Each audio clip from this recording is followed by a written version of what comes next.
la bestialidad imperialista. Bestialidad que no tiene una frontera determinada ni pertenece a un país. What kind of democracy is that? What kind of freedom is that? Aunque la revolución cubana sabe también pelear y ganar batallas en este campo.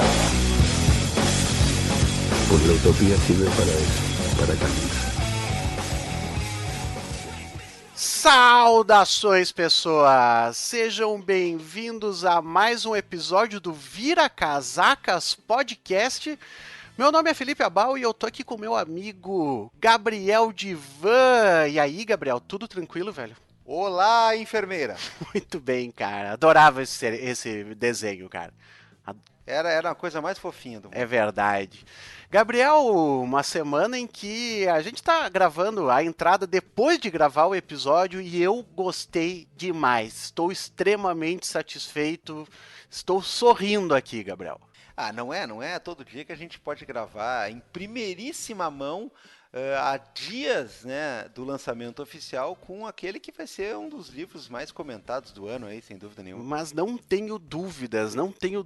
Então assim, ó, pra gente não demorar muito pra começar o episódio, vamos mandar o salve pra todo mundo aqui que nos mandou uma DM, nos marcou no Twitter, mandou e-mail. Estou me sentindo também muito amado aqui pelo nosso público e quero agradecer com salves, pode ser? Então tá, começa aí, então. Muito bem, aqui ó, primeiro mandar um salve pro nosso amigo Danilo Negrão e pro seu cão Pipoca, que fica saltando pra tudo que é lado. Valeu, Negrão, valeu, Pipoca. Mandar um salve pra Malu e seus gatos Fidel e Hooligan. Mas que tipo de dupla é essa? Sei lá, um é um torcedor fanático e o outro, né, é um líder revolucionário. Torcedor do West Ham United. Pode ser. Temos salves sem pets, Gabriel. Olha aqui, um salve pra Miriam Alcione, que nos pediu, tá dado aqui o salve, Miriam. Muito obrigado pela audiência. Aí, salve, a Marrom, grande presença. Um salve pro Fabrício e sua gata Wakanda Forever. Aí, peraí, Fabrício qual? Fabrício Pontinho? Não é o Pontinho. Pontinho eu tô andando meio decepcionado com algumas coisas que ele tá falando no Twitter. Hoje tá falando mal de Camus, ele fala mal de psicanálise, a gente vai ter que ter uma DR, eu e o Fabrício. Enfim, um salve pro Hugo Bittencourt, também pediu aqui pra gente. Salve, Hugo! Grande Hugo! Chama ele! Pode, mano. Um salve pro Matheus Alves. Salve! Um salve aqui pra nossa amiga Judy e seus 7 gatinhos, Gabriel Divan. Olha, dava pra fazer um filme com esse nome aí. Eu tenho um pouco de trauma lixo com esse filme, cara. Eu não recomendo. É um lixo. É lixo. Vamos lá. Um salve pro Renato Mendes. Renato, cara, esse nome não era o nome de um cara de uma novela que tinha? Não sei. Renato Mendes. Consulta depois aí, cara. Renato Mendes. Tinha um cara de uma novela. Eu vou dar uma olhada. E não é o Renato Vilar, que era do meu tempo, Tarcísio Meira. É tipo assim, é mais novo. Ah, não, então eu não vou saber mesmo. Mas o salve tá dado. Uhum. Mandar um salve pro Al Rodrigues e seu cão Chico. É muito comum o nome Chico em cachorros e eu gosto. Acho legal, Francisco. Se tu me diz que é comum o cão Chico e o gato Paçoca, eu acredito. Mandar um salve pro Giva Duarte e pra Aline.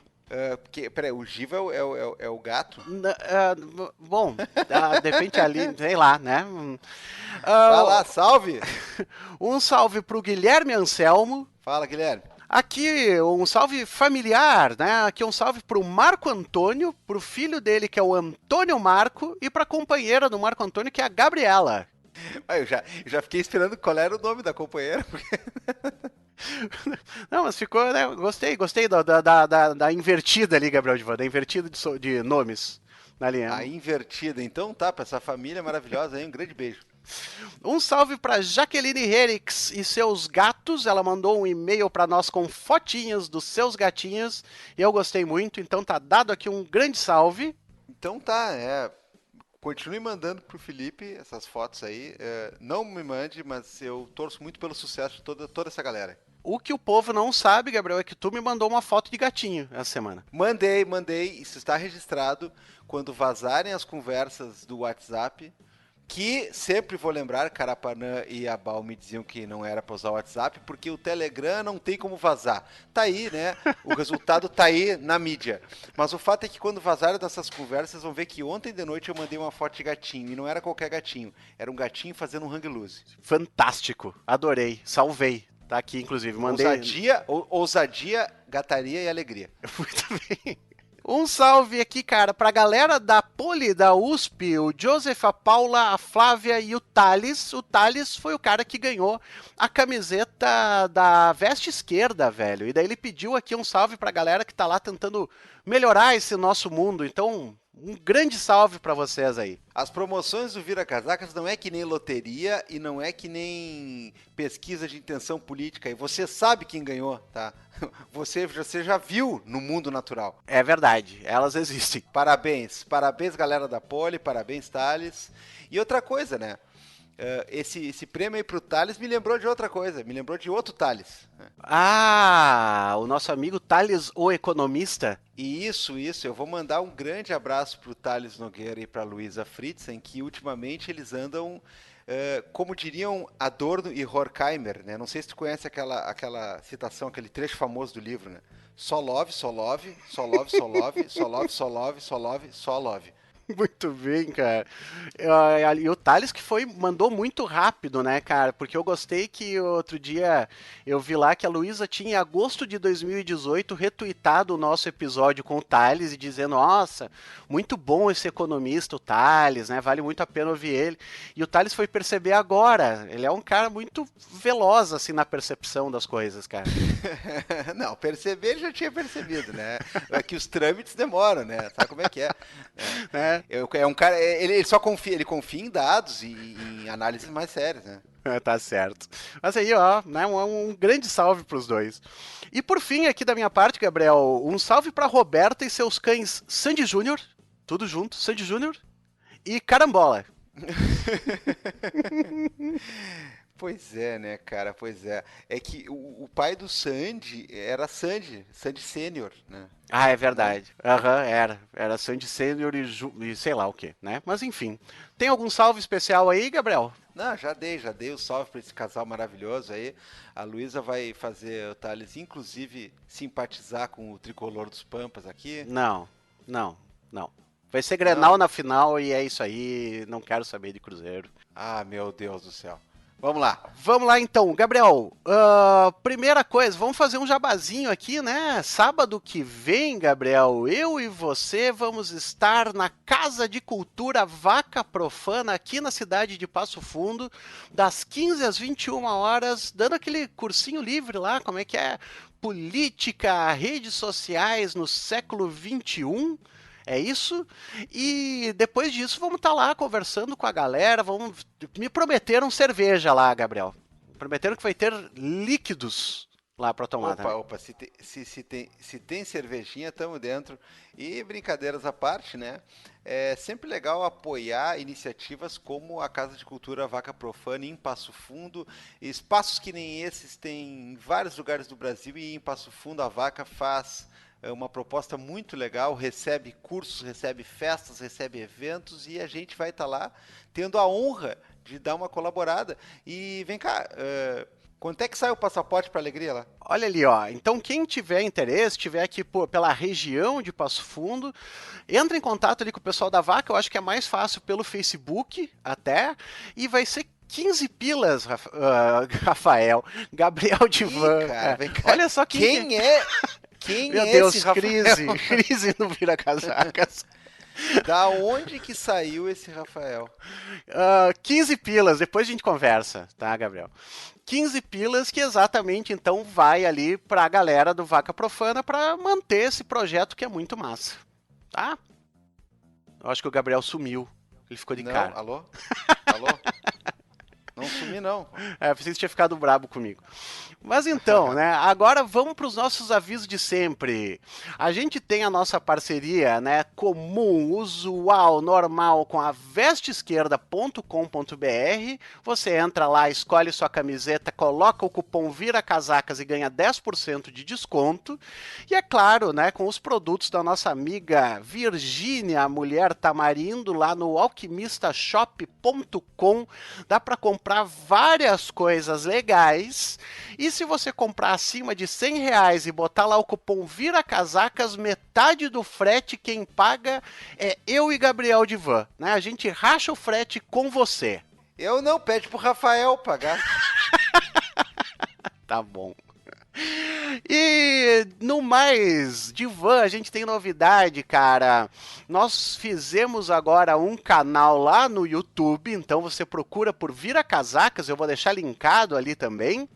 Inscreva-se no nosso canal, porque tem galera que gosta de ouvir podcast no YouTube, sim. Então agora você tem mais um jeito de escutar a gente. Coloca lá no YouTube, Vira Casacas e vai estar lá o nosso episódio. Talvez não na mesma hora que sair no seu agregador de podcast, mas ali no máximo quarta-feira o nosso amigo agora, né, responsável pelo YouTube, o Gui, vai colocar lá para nós. Que tal, Gabriel Divan? Tem gente que esquenta água no micro-ondas, né? E tem gente que escuta podcast no YouTube. A nossa função aqui é estar disponível. Então, se você escuta pelo YouTube, né, tem mais uma opção aí. Vira Casacas agora transmitido também no ar do tubo mais querido. No seu tubo. Também tem transmissão no seu tubo. Você entuba. Muito bem. Além disso, a gente continua com o nosso site, claro, viracasacas.com. Depois acessa lá para ter, né, o linkzinho das nossas dicas culturais. A gente tá no Facebook, é só procurar Vira Casacas Podcast. Estamos lá no Twitter, segue a gente no @viracasacas, @Gabriel Divan, @Felipe Abal e @Carapanarana, que ainda está aproveitando suas férias, merecidas férias. Aliás, tu viu que apareceu... Eu não sei nem se não apareceu o Carapanã de relance na reportagem que deu na TV, porque ali no Mato Grosso, em Bonito, encontraram uma cobra sucuri gigante num rio. E aí deu confusão, tinha o pessoal lá que estava fazendo turismo, o pessoal desce o rio de boia, aquela coisa. Eu acho que numa das passadas ali apareceu a casa do Carapanã. Tá bom, muito bem. Sim, mas que nós não temos nenhuma dúvida que foi ele que lidou com a sucuri, né? Ah, isso é verdade, né? Ele tá acostumado com animais daquele porte, né, cara? Tá acostumado a lidar com isso. Sim, tem jacaré filhote no quintal, né, meu? Tá bom. E é claro, né, Gabriel, aqui já agradecendo também a quem nos apoia lá no Apoia-se, que graças a vocês também é que a gente está conseguindo agora também incluir os nossos episódios lá no YouTube. Então, obrigado, galera. E se você quiser fazer parte desse time de apoiadores, você pode entrar lá no apoia.se/viracasacas e a partir de R$5 você entra na agora já tradicional categoria PIT. O negócio é o seguinte...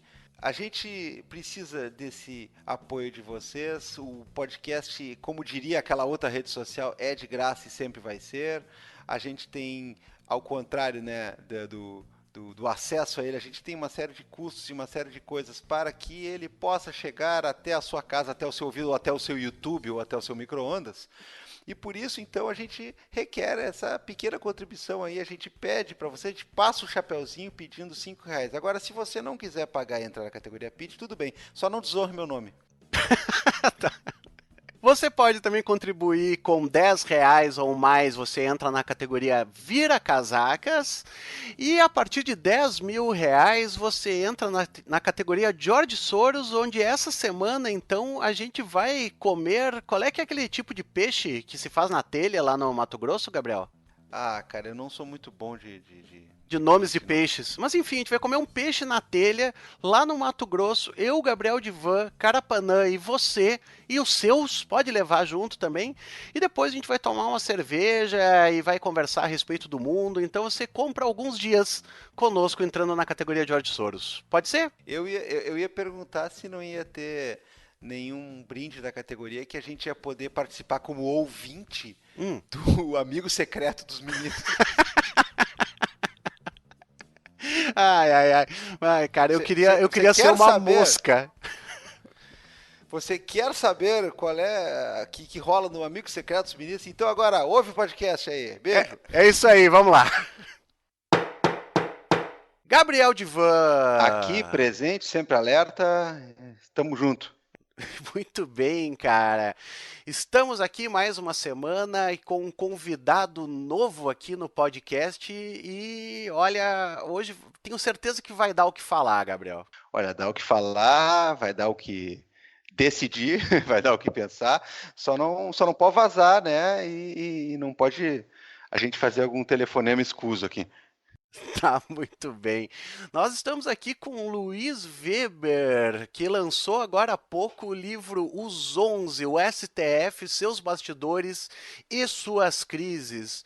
Luiz, muito obrigado por topar o convite aqui, por participar do Vira Casacas. Tudo bem, como é que vai? Agora eu queria dizer um negócio. O pod começa sob suspeição, porque eu sou primo do Gabriel, né? Então tudo que for dito tem que ser visto sob esse prisma, né? Não, mas peraí, só um pouquinho. Não. Vamos fazer uma coisa à la Gilmar Mendes. Olha ali, ó. Vamos fazer uma coisa à la Gilmar Mendes aqui. Porque o cara falou... Alguém aí. Não, é que o cara falou que ser padrinho de casamento não significa que você conhece a pessoa, né? Então a gente vai ter que criar uma interpretação constitucional. O Gilmar Mendes não era padrinho lá do pessoal do Barata, lá do Rio? Exatamente. Não conhece ou não conhece? Não, mas isso aí vai ter que chegar no plenário do STF para decidir se marido da prima é primo também, porque daí aí vai gerar uma interpretação meio dúbia. O Celso de Mello, por exemplo, vai votar contra.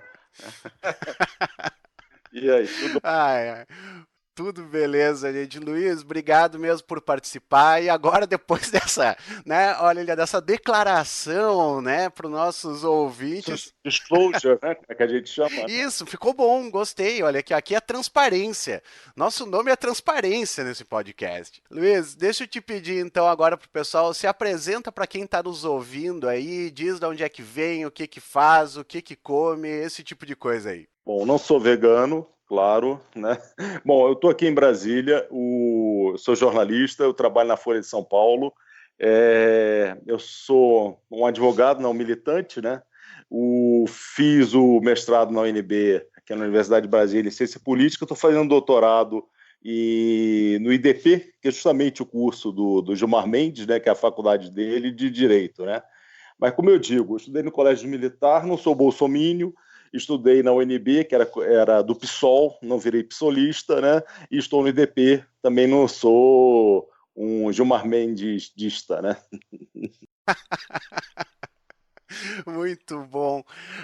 Luiz, eu acho que a primeira coisa que a gente podia fazer é exatamente te pedir para contar um pouco a respeito desse livro teu e do Felipe Recondo aí, que eu já li matérias na Folha, saiu no Globo, saiu um monte de lugar aí a respeito dele, e infelizmente ainda não consegui pegar em mãos porque eu quero o meu livro físico, para fazer aquelas anotações na beirada, sabe? Tipo, caralho!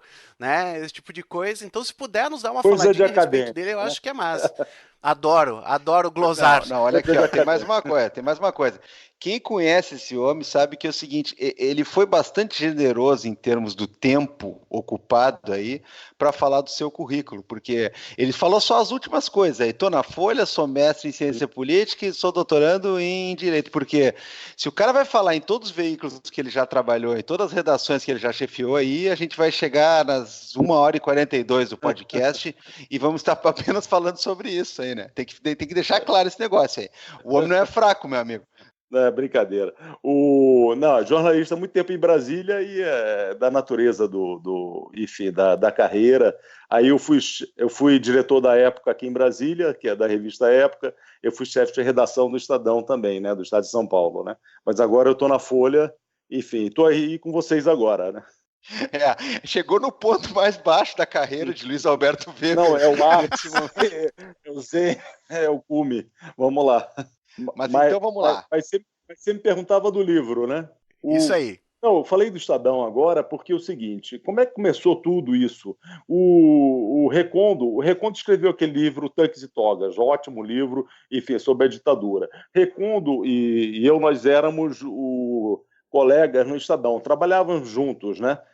A rigor, ele era o repórter do Supremo Tribunal Federal e eu era, entre aspas, o chefe dele. Entre aspas, porque no jornalismo uma coisa, ela é um mix de uma hierarquia vertical e horizontal, enfim, ela é muito produtiva nesse sentido, né? E começamos a trabalhar já naquela época do julgamento do Mensalão, na perspectiva de fazer um livro sobre o julgamento, né?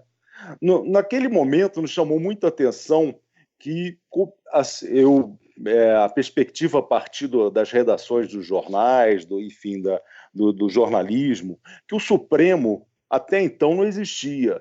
Ele era tão importante quanto a FUNAI, a Secretaria de Índios e etc. e tal, de meio ambiente, enfim, que ninguém dá a menor bola, né? Aí, de repente, o Mensalão começou a ter um poder de atração, um centro gravitacional, e todos os veículos foram para lá. A gente começou a perceber que havia alguma coisa diferente acontecendo, né? E desde então começamos a ter um plano de escrever, ele principalmente, que é um repórter fenomenal, começou a ter um plano de escrever sobre o julgamento do Mensalão. E aí que tudo começou, uma apuração minuciosa, didática, etc. e tal, né? Mas isso aí que tu tá falando é muito legal, Luiz, porque assim, ó, eu estudei o STF ali na década, né, uma parte assim na década de 60, na década de 70. Aham.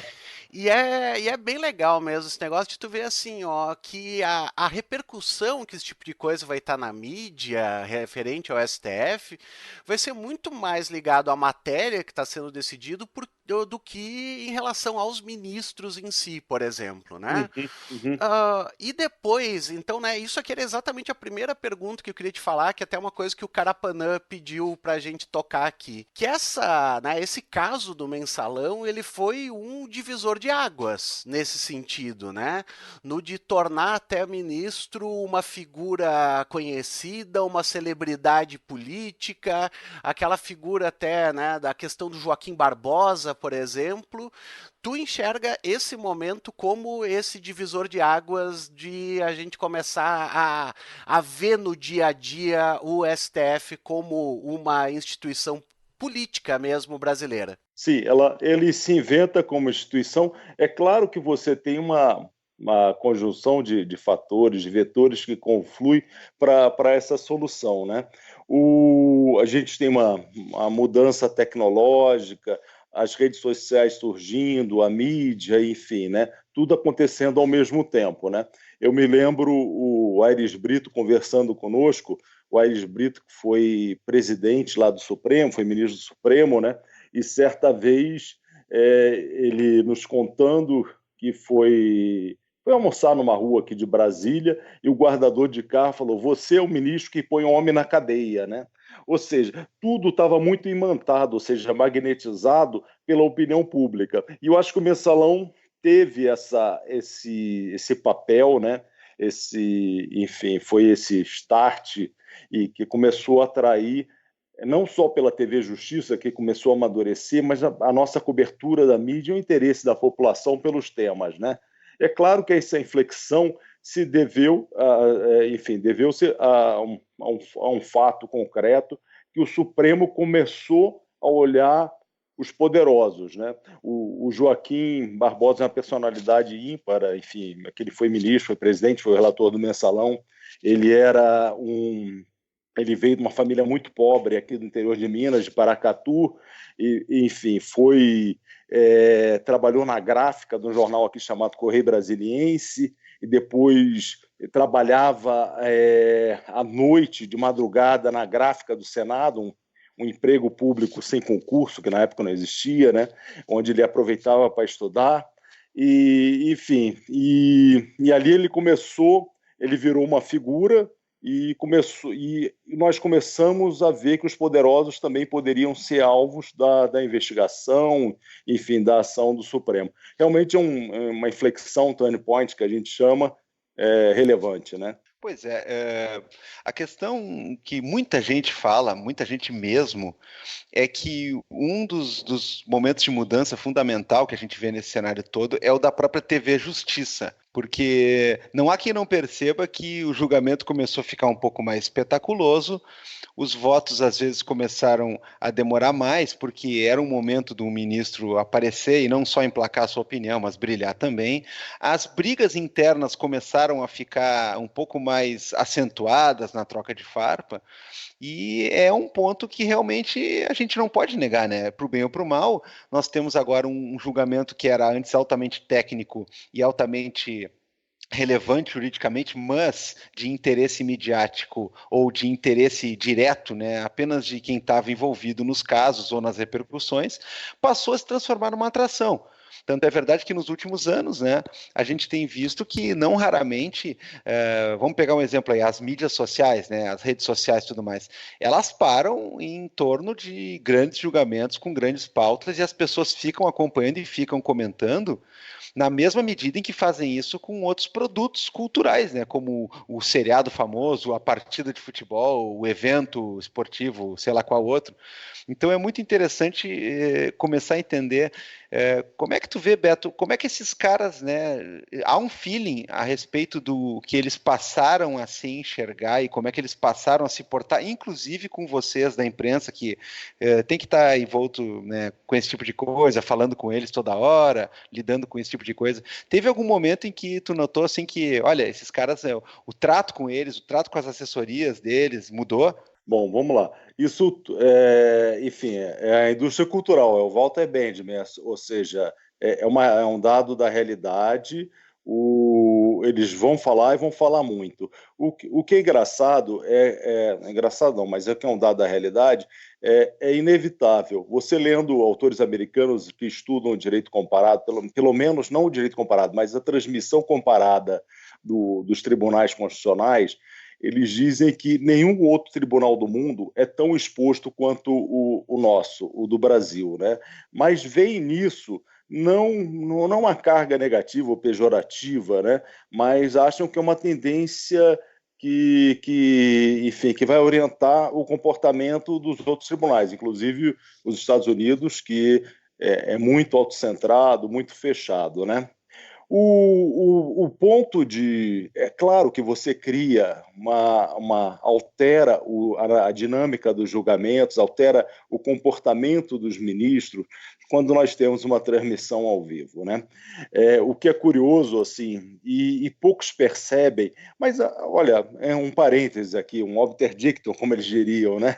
Ou seja, não necessariamente é ruim você se comunicar com a mass media, enfim, com o público. Isso eu acho que a função de uma corte constitucional é comunicar da melhor maneira possível e transmitir, mesmo que seja contra-majoritária, de uma forma coesa e densa, a sua decisão. Então não vejo como uma coisa ruim, né?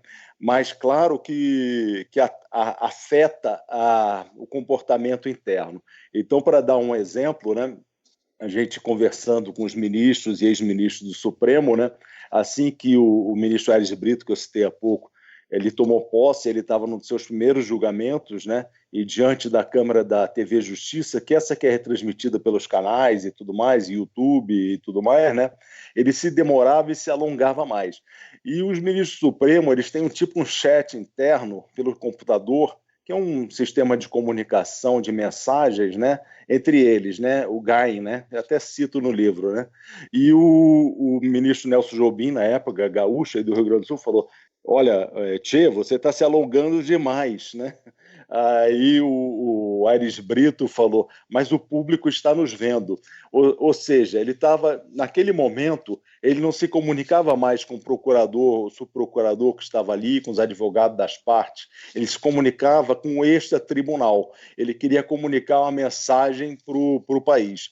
Isso é relevante. Eu acho que o tribunal ele tem que ter uma missão de comunicar e comunicar bem, né? Ou seja, contra ou a favor, mas comunicar bem. Então, eu não vejo uma coisa necessariamente ruim na transmissão. Eu acho que é uma coisa que veio para ficar, é bom, e eu acho que pode ser uma tendência universal, né? Agora, só fazendo um outro parêntese, é uma coisa paralela que é muito curioso, né? Que eu acho que é digno até de estudo, né? Hoje a gente tem o Supremo ali funcionando, transmitido pela televisão. O que a gente tem, que o Gabriel estava mencionando, cada vez mais os ministros falam demais, né? Mas você tem ainda uma outra percepção que você pode ter em relação ao fala demais, né? E que eu acho notável isso, ministros homens e ministros mulheres. Então, se você faz uma análise do tamanho do voto das ministras mulheres, seja Carmen, seja Rosa, seja Ellen, comparando com dos ministros homens, né, você pode perceber que um julgamento X, um julgamento, enfim, qualquer, né, que vá a plenário, esse plenário que vai ser transmitido, eles possuem o mesmo número de páginas. Mas quando eles vão ler os seus votos, os homens, numa proporção até 50% maior, e isso é uma estimativa um pouco grosseira minha, mas os homens falam muito mais do que as mulheres, né? Ou seja, eles se exibem, é um pavoneio muito maior do Marco Aurélio, enfim, dos ministros homens, eu estou citando Marco Aurélio de uma forma até injusta, que isso é coletivo, né? Dos ministros homens do que as ministras mulheres, né? Isso que eles chamam mansplaining que está acontecendo, né? Olha, entre outras coisas. Mas só para aproveitar essa mesma toada, eu queria te perguntar, tu acha realmente... interromper a qualquer momento que não tem problema, enfim. Não, aqui é só mansplaining os outros, né? Então não... Hoje, pelo menos. Mas assim, tu acha que fora desses panoramas de TV Justiça e dessas coisas que ajudam, o YouTube, por exemplo, também, né? Ajudam a publicizar e a expor mais o julgamento. Será que certas belicosidades, certas animosidades, elas iam realmente aparecer? Porque alguém pode dizer assim, não, quando os caras estão entre eles lá, aí sim que a coisa ia ficar quente, porque aí eles não devem nada a ninguém. Mas tem vezes que você vê que a pessoa ela já está pensando não só como o Aires Brito, no sentido de, olha, estamos sendo vistos efetivamente pelo Brasil, mas no sentido de, agora que tem mídia, agora que tem público, agora eu vou para cima. Porque eu não sei se é comum outras cortes constitucionais, né? A gente pode até falar depois do STF enquanto corte constitucional, porque é uma visão muito mais que eles querem dar para si do que até hoje teve. Será que apareceria, por exemplo, um ministro... Eu estou pegando um exemplo antigo e um exemplo novo, né? Um ministro dizendo para o outro que é para ele baixar a bola porque aqui não é o lugar lá dos capangas que ele tem. Assim como um ministro dizendo para o outro que o outro é uma mistura do mal com psicopatia. Tinha, não, sempre teve. Essa beligerância é da natureza humana. E num grupo tão pequeno e fechado como, enfim, a gente vai ter isso em faculdades, e a gente vai ter isso em vários lugares, né?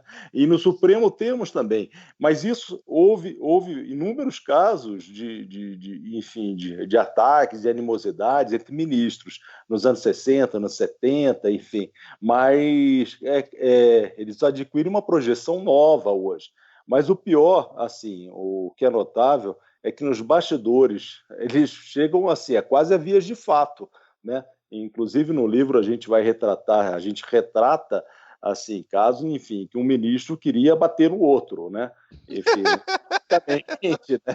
Então não é só ali na retórica, no data vênia, enfim, não é? Ou seja, no flajar, não, é na porrada mesmo, né? Não, Luiz, eu achei muito interessante quando tu fala ali uma coisa, tu usou uma expressão que eu achei muito interessante, que é esse negócio de se mandar uma mensagem, né? Especialmente agora, então, quando se tem uma visibilidade maior. E exatamente quando eu dei essa estudada a respeito de STF, eu coloquei isso aí na minha tese de que muitas vezes o STF, né, e os ministros, eles utilizam de seus votos para mandar mensagens. E quando eu leio assim, né, até o resumo assim da tua obra, do teu livro, tem uma frasezinha assim que vocês colocam do 11 é o número de ministros do Supremo que atuam como 11 ilhas, né? Uma expressão do Sepúlveda pertence. E eu acho muito interessante esse jogo que é feito entre os ministros indivíduos e a própria instituição STF, né? Porque me parece muito que rola, e isso é estudado também, né? Tu que é da ciência política, na questão de modelos do processo decisório, né? Que é esse balanço que vai ter entre eu tenho que me posicionar dentro do tribunal e ser reconhecido e ter minha posição aceita, mas de outro lado também eu não posso de alguma forma descredibilizar a instituição como um todo. E eu acho bastante interessante isso agora também, no momento em que a gente vê essas disputas entre ministros muito claras, esse afã de se fazer conhecido, de se fazer respeitado, mas, por exemplo, agora quando tu vê alguns vazamentos que dizem, olha, estavam tentando atingir um membro do STF, na minha cabeça, pelo menos, vem, isso aí vai dar merda e todo mundo que era inimigo vai começar a se abraçar, porque agora vocês mexeram com a instituição. Né? Então existe todo esse equilíbrio, desequilíbrio acontecendo ao mesmo tempo. A instituição, ela, um problema, enfim, uma questão que nós abordamos, enfrentamos ou tentamos estabelecer quando decidimos fazer o livro era o que a instituição, como ela molda os ministros, como os ministros a moldam, né? De fato, em alguns momentos, e, enfim, ao longo do livro isso está relativamente claro, quando ela estava sob pressão, enfim, é inegável que é necessário que tenhamos uma instituição funcional, ou seja, que ela sobreviva com correções, enfim, com aprimoramentos e tudo mais, mas em que ela se faça valer como instituição. Essa briga interna deles, ela é forte, é patente, existe, mas em alguns momentos há uma coesão, enfim, eles sentem que eles transcendem, eles abrem mão da perspectiva personalista em prol da instituição, né? O caso agora do IFES, a gente está tendo inúmeros divulgações do material da Vaza Jato, lá do Intercept, em parceria com a Folha de São Paulo, com a Veja, etc. e tal, em que alguns ministros têm sido atacados segundo essas mensagens que são atribuídas lá ao grupo do pessoal da Lava Jato, né? A tendência que nós percebemos aqui é de uma aglutinação, um outro caso, e você sempre tem um colegiado de 11, né?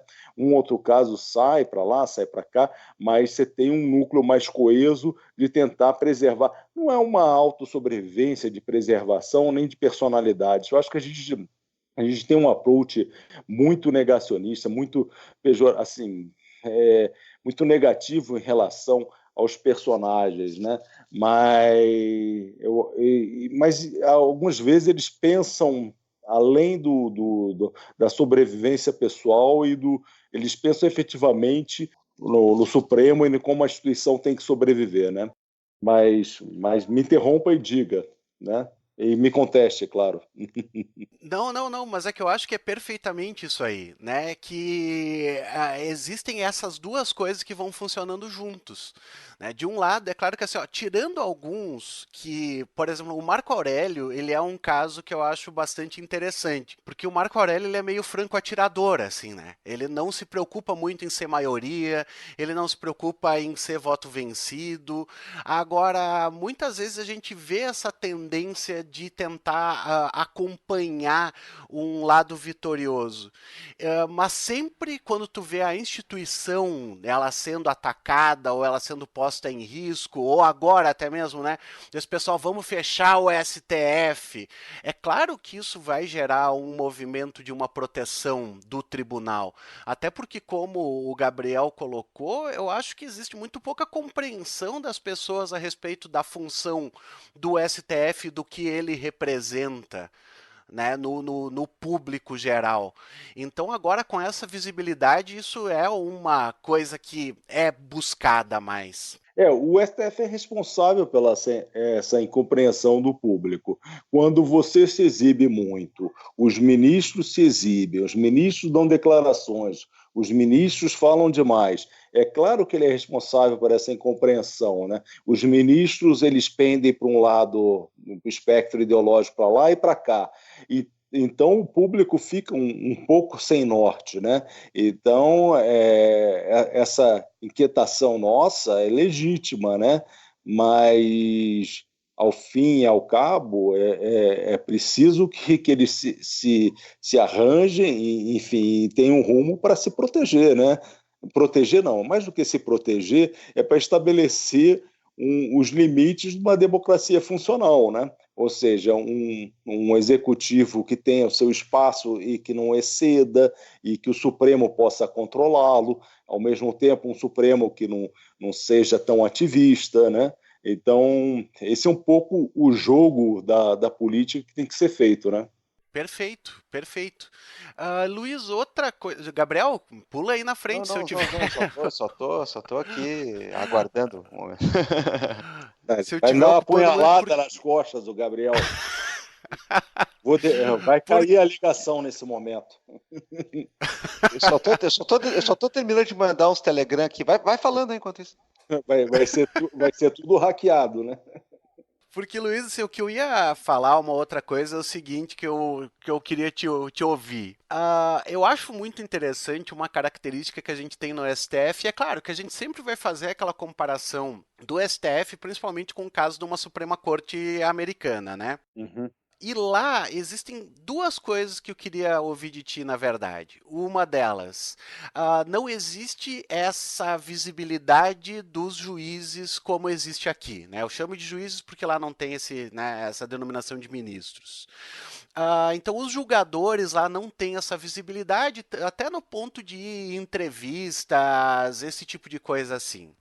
E se isso afeta muito? Porque eu penso que sim, eu penso que isso afeta até a liberdade que eles têm, muitas vezes, de se posicionar de uma forma que eles acham juridicamente melhor, né? Ou juridicamente mais adequada.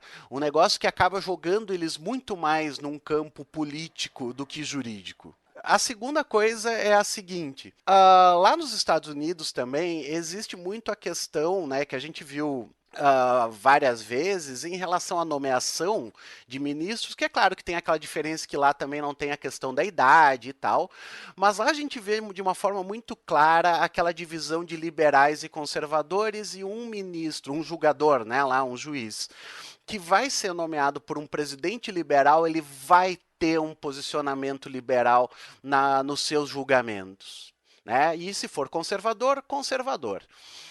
Enquanto aqui no Brasil é muito curioso esse negócio de que não segue uma ideia se foi nomeado pelo governo petista vai ter um posicionamento X, se é o nomeado pelo FHC vai ter um posicionamento Y.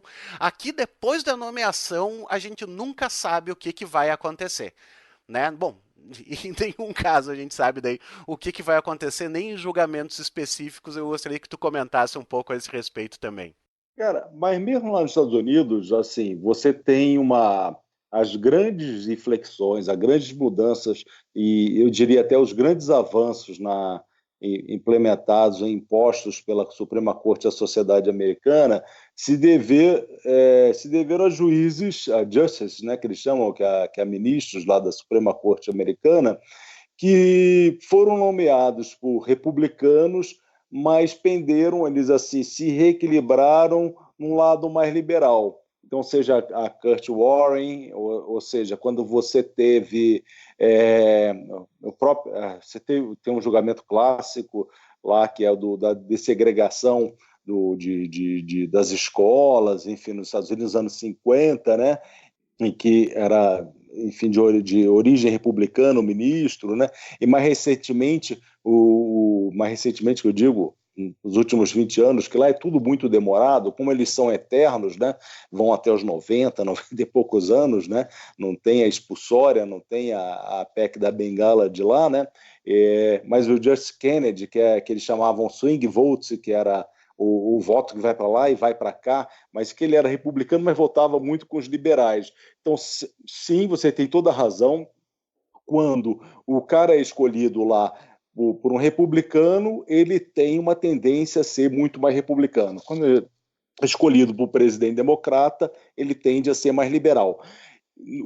Isso lá se expressa essencialmente nas questões de costumes, né? Aborto, a presença e extensão do Estado em algumas prestações de serviço, né? Isso é o mais nítido, né? Mas não impede que você tenha ministros republicanos. Isso é interessante, porque aí nos leva um pouco ao livro que nós escrevemos, né? E que lá, como aqui, a força da opinião pública, né? Então o casamento homoafetivo nos Estados Unidos, no início dos anos 70, ele nem sequer foi admitido como um case lá, ou seja, lá eles têm um represamento, a Suprema Corte, diferente daqui, né? Eles julgam o que querem, né? O tal do docket, que eles chamam aqui, só entra isso, só entra aquilo, né? Então, no início dos anos 70, eles não admitiram sequer a plausibilidade dessa situação. Como assim, né? E era uma corte que não era tão republicana, e extraindo desse conceito republicano e associando a conservadora, né, como depois, né? E anos depois, 20 anos depois, eles aceitaram e admitiram o casamento homoafetivo em alguns estados. Você tinha legislação estadual lá e tudo mais, né? Então, o que mudou?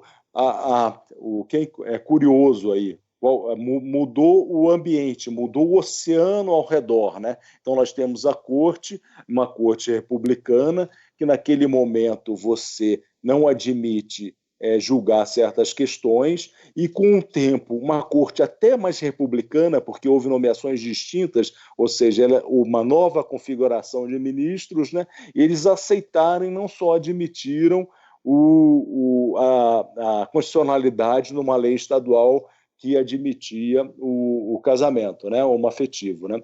Então, isso é interessante. Então, não o que eu quero dizer, que não é tão distinta das nossas, né? Então, por exemplo, aqui a gente não tem uma definição, até por falta de... A gente não tem a história de liberais e conservadores tão nítida quanto nos Estados Unidos, né?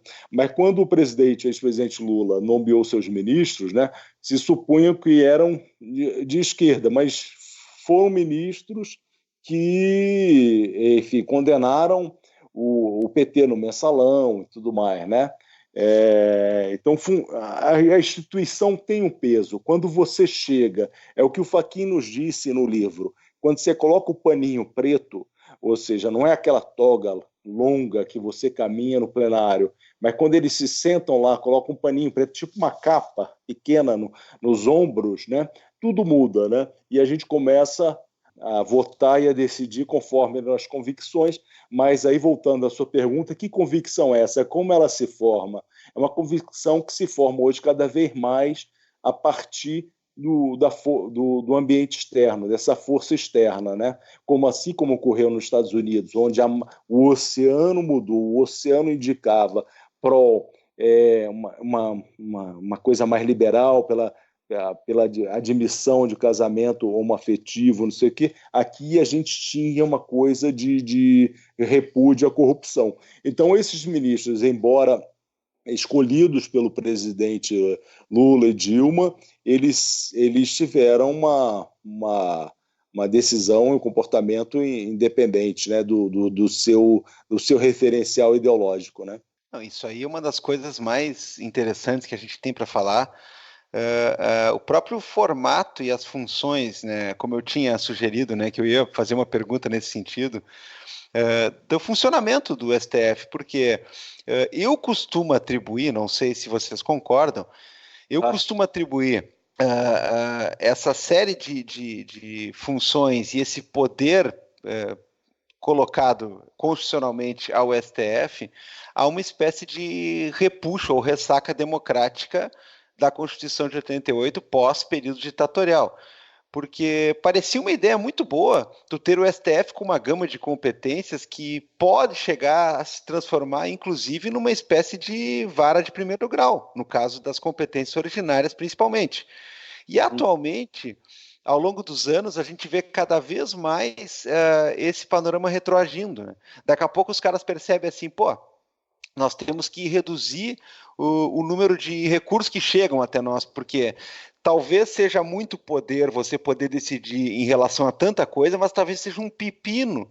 E aí você começa... Claro que nunca vai ter aqui ou ainda, pelo menos não teve nunca, um docket no sentido de dizer, eu não quero enfrentar tal matéria, eu não quero dar o conceito fundamental para tal polêmica, eu não quero dar o leading case ou a decisão que vai varrer tudo em cascata para certo tema.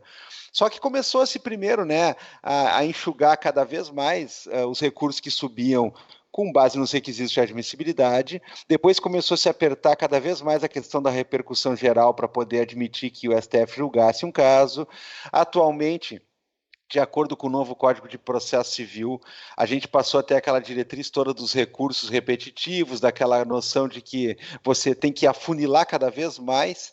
E, é claro, não dá para esquecer da decisão de 2 anos atrás que picotou pela metade, de certa maneira, o foro privilegiado, né?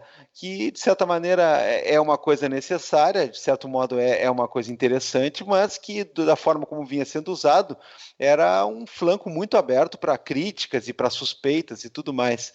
Como é que tu enxerga, Beto, o STF nesse futuro agora? Porque eu acho que os passos estão sendo dados para ele ser, ou pelo menos está tudo formatado para ele tentar se transformar cada vez mais numa corte constitucional. O problema é que a efervescência política não está deixando, porque ao mesmo tempo, né, a gente vê cada vez mais alguns dos 11 fazendo alguma coisa para puxar a sardinha para o seu lado, né, quando não chegam num ativismo absolutamente rasteiro. O que acontece? A gente teve a Constituição de 88, ela veio numa esteira de um movimento que ocorria, assim, a Constituição espanhola, a Constituição portuguesa, aí houve os inúmeros legitimados e tudo mais, né? Assim, e eu acho que, enfim, eu entendo como um freio necessário a um período anterior, enfim, ditatorial, e era necessário que nós tivéssemos uma Corte Constitucional de fato. Só que ela se atribuiu e absorveu tantas funções que ela ficou disfuncional, né? Hoje, ela enfim, a gente, você brinca, você tem ali um julgamento de primeira divisão, vamos supor, jogado no Olímpico, e que todo mundo sai bonito, o Fux dá uma medida bacana, o outro fala uma bacana, mas quando ele joga lá na várzea, aquelas nas monocráticas, são decisões horrorosas, né? São decisões horrorosas. É claro que isso é disfuncional, é necessário que você tenha um aprimoramento para que ela fique uma corte mais constitucional, para que ela lide com o novo tempo, enfim, com essas novas tensões, né? O que eu acho extraordinário ali, quando eu vejo o ministro Fux, assim, ele é muito sensível, ele é muito estudioso, ele é um civilista competente, doutor, professor, sempre em primeiro lugar nos concursos, ele é uma inteligência singular nesse sentido, né? Mas ele é muito sensível a questão da opinião pública, né? E conversando com ele e analisando o que ele já escreveu, o que ele já disse, é uma coisa que expressa muito esse Supremo que ele hoje precisa se transformar. Eu acho que o Supremo, esse Supremo atual, como ele está, é necessário que ele, enfim, dê um break, assim, dê eu digo, um Ctrl-Alt-Del ali para acabar e vamos retomar um novo Supremo. Um novo Supremo que consiga lidar com a nova situação política, a nova configuração de forças, a nova situação social, as novas mídias, e não pode ser esse Supremo com inúmeras atribuições, inúmeras aptidões, que isso está muito disfuncional. Isso hoje ele já não nos serve. Eu acho que esse Supremo ele não nos serve como poder, enfim, ele não é o Supremo para os próximos 100 anos, né? Pois é, né? Eu não sei se foi o Supremo dos últimos 100 também, mas para os próximos 100 certamente não é. Não, mas para os últimos 10 anos eu acho que ele foi bem. Ele foi um Supremo adequado para os últimos 10 anos. Quando a gente vê, na realidade, toda a história do livro, ele começou porque, de repente, nós víamos que não havia ninguém no Supremo. Vou só dar um parâmetro, um dado concreto, né? O número de setoristas, que é como se chama jornalistas que são designados para cobrir uma determinada área, né? O número de setoristas no Supremo eram pouquíssimos, 3, 4, né? Pouco antes do mensalão, né? Você tinha um assessor de imprensa que era quase um despachante que passava uma decisão do ministro por fax, que ainda existia naquela época, né? E, de repente, começa o julgamento do mensalão e a gente, em determinado momento, isso é até uma comparação que nós fazemos, hoje nós temos mais credenciados, ou seja, acreditados, jornalistas acreditados no Supremo Tribunal Federal do que os americanos têm na sua Suprema Corte, né? Enfim, eu acho que essa visibilidade, essa função, essa invenção institucional, né? Eu acho que ela é importante, é relevante e ela deve permanecer. Ela precisa ser ajustada, enfim, lapidada, mas como instituição ela deve perdurar, né? Pois é. Mas olha só, Felipe Abal, eu vou te fazer uma pergunta agora. Pode falar. Não, eu vou fazer uma pergunta para o Felipe Abal. Vai lá. Você já esteve assim, por exemplo, jantando com alguém que estava em vias de escrever um dos livros bombásticos do ano? Poxa, não tive esse prazer. Pois então, o nosso convidado de hoje estava... Né, ou melhor, vamos reformular a frase. Eu estava partilhando da presença ilustre do nosso convidado de hoje no glorioso restaurante Maquiné, né, na garbosa Capão da Canoa, a Riviera Brasileira, né? E naquela época, faz um tempinho já, ele disse assim, não, cara, nós estamos elaborando assim, assado o livro, que nós vamos fazer, estamos precisando chegar no STF, que tem que fazer umas entrevistas, e vai acontecer mais ou menos isso, mas o livro ainda estava, ele ainda é aquele ultrassom, assim, que você consegue ver se é menino ou menina, mas você não consegue ver um pouco mais além, né? Nesse momento agora que o livro já está para sair, né, depois nós vamos fazer um merchan aí do lançamento, tudo mais, já saiu, mas vai ter o lançamento oficial, né? A gente quer saber... Mas já está na Amazon e tudo mais. Já está, bom, ele já está. Inclusive, há boatos que o meu está a caminho, né? Não sei, ouvi dizer. Mas olha lá. Dependendo do Correio, vai ser privatizado esse Correios? Mas assim, ó, a gente quer saber como é que funciona o dia a dia, né, e a metodologia, né, de você pensar uma coisa como essa, porque é um negócio muito grande, né? Não é qualquer pessoa que pode chegar e dizer assim, não, estou a fim de fazer um livro, estou a fim de acessar os ministros e ministras, estou a fim de entrevistar essa turma toda. Como é que funcionam os trâmites? Os caras perguntam assim do tipo, você vai falar o quê? Esse livro é sobre o quê aí? Eu vou me queimar? Não vou? É para falar coisa secreta? Não é para falar? Estou a fim? Como é que é esse trato com essa cúpula que a gente está já acostumado há muito tempo a ver? Como, né, é um dos grupos de pessoas mais poderosos do país, né? E ao mesmo tempo que eles são 11 ilhas e que eles são ariscos entre si e tudo mais, há uma certa coesão porque eles são o STF. Então, como é que são os protocolos? Como é que começou isso aí? Teve algum perrengue? Não, assim, claro que a gente tem uma situação privilegiada de ser jornalista de um veículo A e B, o Recon do Jota, que é um site jurídico reconhecido, e eu estando na Folha e antes na revista Época. É claro que isso dá um acesso privilegiado, até por causa desse novo ambiente que nós vivemos, que são ministros interessados. Assim, não sou eu que tenho acesso, eles me viam como um representante do Grupo Globo, do Grupo Folha e tudo mais, né? Então a gente tem um acesso privilegiado e realmente temos acesso, né? Mas a história desse livro ele começou muito antes, assim. Tudo começa com apuração, que nós chamamos, né? Que é investigação, é arquivo, é que o acadêmico, enfim, quem vai fazer o TCC, ou vai fazer a monografia, a dissertação, ou a tese, tem que pesquisar, né? Então, tudo começa com muita investigação, né? Então, você lê milhões de coisas, vê milhões de entrevistas, né? Tem até o mal do arquivo que o Derrida falava, assim, a memória se confunde com as nossas próprias visões de mundo, né? Então, a gente milhões de coisas vai organizando, né? Mas, assim, aí chegamos aos ministros. Os ministros são pessoas, enfim, simples, assim, embora sejam apenas 11 no Brasil, alguns são melindrados, outros são ingênuos do ponto de vista político, embora muito competentes do ponto de vista acadêmico, né? Então, você não tem um ser humano completo ali que seja o fera das coisas, né? Enfim, então isso é uma compreensão que você começa a ter dos personagens que é interessante, que dá a dimensão humana deles, né? E isso não é demérito, inclusive, enfim, pode ser a força do próprio ministro, né?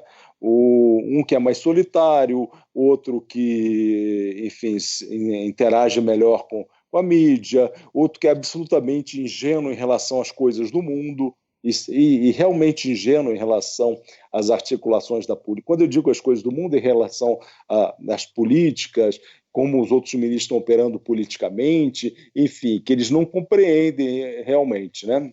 Mas isso é interessante. Mas você tem você tem um grupo de magistrados, enfim, de ministros, que todos muito bem formados, enfim, não há um ministro hoje nessa configuração. As coisas estão muito imantadas pela política, pela violência, pelo extremismo de rede social, mas você tem ministros que, enfim, a gente não quer o primeiro lugar do concurso público, a gente quer alguém que compreenda o mundo, a gente quer alguém que compreenda a política. O papel do ministro, e por isso que eu sou radicalmente contra algumas propostas que sejam escolhidos por concurso público, isso é uma besteira, porque o ministro não precisa ser um juiz, né? Não nesse sentido de concursado, ele é um juiz em última instância, ele é um juiz, mas ele tem que ter uma compreensão, uma vivência de mundo, uma vivência de política, uma vivência de sociedade muito maior, né? Mas aí, voltando ao modus operandi, à confecção do livro, tudo assim, a gente pega milhões de dados, começa a peneirá-los. No processo, a gente teve como parâmetro a literatura americana, que ela é muito mais o mercado editorial americano ele é mais pujante do que o nosso, naturalmente. O mercado acadêmico, o mercado jornalístico, o mercado, enfim, do direito, né? Então a gente pegou alguns livros lá que são referência, a gente usou como baliza, até citamos alguns no livro, né? E depois, uma coisa especificamente que eu fiz foram as críticas que eram feitas a esses livros americanos, porque o propósito desse livro ele não é só contar a invenção, o nascimento de uma instituição e como ela está funcionando, né? Mas é que ela tem algum conteúdo acadêmico para, por exemplo, é legítimo que a academia se interesse como é que é o processo decisório, como é que se dá, nos casos salientes, como a ciência política chama, os leading cases, né, do Supremo, como é que se dá, como é que se chega àquela conclusão, como é que a maioria se forma ou se informa, ou como é que ela não se realiza, né? Então, a gente sempre teve uma preocupação de ter uma camada de comunicação acadêmica para que pudesse colocar alguns totens ali de marcação de caminho, né, para que a academia pudesse trilhar, né? O processo decisório é assim, a coordenação dos ministros é assim, o insulamento dos ministros, essa tal 11 ilhas, ela ocorre desse jeito, mas em algumas circunstâncias específicas isso é eliminado, né? Então, ao longo do tempo foi isso o livro, né? Eu acho muito interessante, Luiz, toda essa questão de trazer para cá, especialmente essa preocupação que se vê muito na ciência política norte-americana ali referente ao processo decisório, que é uma coisa que acontece muito pouco aqui, né? Tanto em relação à origem dos julgadores, né, que se tem lá estudos de quem veio da promotoria, de quem já era já era juiz antes, quem era promotor, etc. Mas mudando um pouquinho aqui, eu queria saber de uma coisa, né, que a gente estava falando ali a respeito dessas alterações que a gente vê no STF, exatamente com a Constituição de 1988 e com essa, né, a aparente democracia maior que teria. E agora a gente vê exatamente os ministros tendo que lidar com um governo que dá uma visibilidade, que dá um posicionamento muito grande para os militares. E, inclusive, tem toda a questão que vocês falam no livro, né, a respeito da questão do Toffoli com militares, etc. Como é que tu vê essa relação, como é que tu vê né, esse diálogo agora que tem que existir? Existe algum medo mesmo no STF referente né, a esse poder que os militares estão tomando no governo? Não, medo eu não digo, né?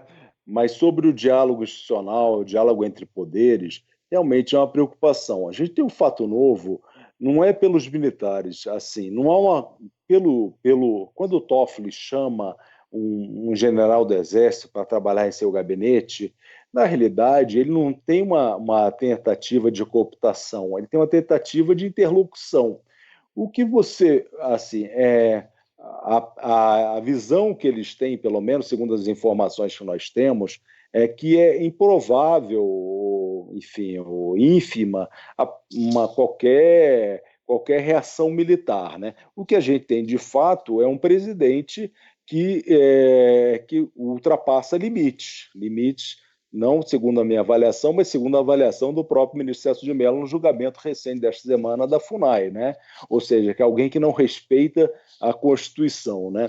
O presidente Bolsonaro, ele conduz a tropa, conduz os militares, sim, em algum sentido, porque ele é o presidente eleito, legítimo e tudo mais, e é o comandante-chefe das Forças Armadas. Mas você não significa que todo o corpo militar esteja propenso ou pense numa ação mais não institucional, né? Isso o próprio Supremo entende assim, né? Pelas informações que nós temos, ou seja, não é um momento de crise nesse ponto, né? É um momento de marcar a posição, é um momento de estabelecer limites, é um momento de freios e contrapesos, é um momento de prestígio da divisão de poderes, é um momento de cada um cumprir o seu papel, o parlamento, o Congresso, o próprio presidente e o Supremo, né? Mas em relação aos militares, a situação hoje, que nós, pelo menos as informações que nós dispomos, é assim, né? Bom, mas consegui responder, não? Não, vamos lá. A questão é a seguinte, ó. Agora, né, se o cara vai, por exemplo, lá no site da Companhia das Letras, ele vai procurar pelo 11, ele vai ter até a possibilidade de ler um trecho. Exato. Vamos dar um aperitivo aqui que não está lá no ler um trecho e tudo mais. Qual foi talvez o pior momento, ou aquela coisa do tipo assim, a maior enrascada que teve em relação ao livro, às apurações, às entrevistas, tal? Teve alguma coisa que dá para contar assim dos bastidores? Enrascado em qual sentido? Vamos lá. Não sei. Teve alguma coisa, teve alguma complicação? Teve alguma hora que algum ministro ou ministra engrossou o caldo sendo entrevistado? Teve algum problema? Não, mas isso é a técnica de entrevista que o jornalista tem e o acadêmico de direito também tem, né?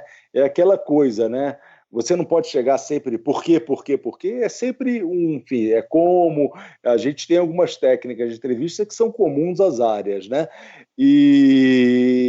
Mas isso, como é que isso se realiza na prática?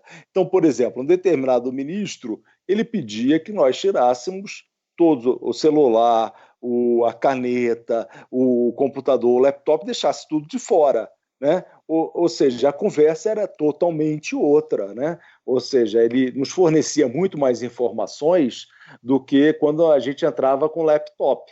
E entrava com o laptop simplesmente para poder ir já transcrevendo, né? Não era nada demais. Mas aquele aparelho ali o constrangia, né? Então, durante a apuração, quando nós conversávamos com o ministro, você tem que conhecer cada um, enfim, ver qual é o grau de proximidade que você tem com um e outro, né? E como eles desconfiam ou não desconfiam do nosso trabalho. É um trabalho semelhante, similar ao do acadêmico, né? Você quer o quê? Você quer uma sacanagem, né? Ele quer treta, ele quer alguma treta. Conta treta pra gente. Eu quero aquela coisa que vai sair o podcast no programa da tarde, aquele, a Sônia Abrão.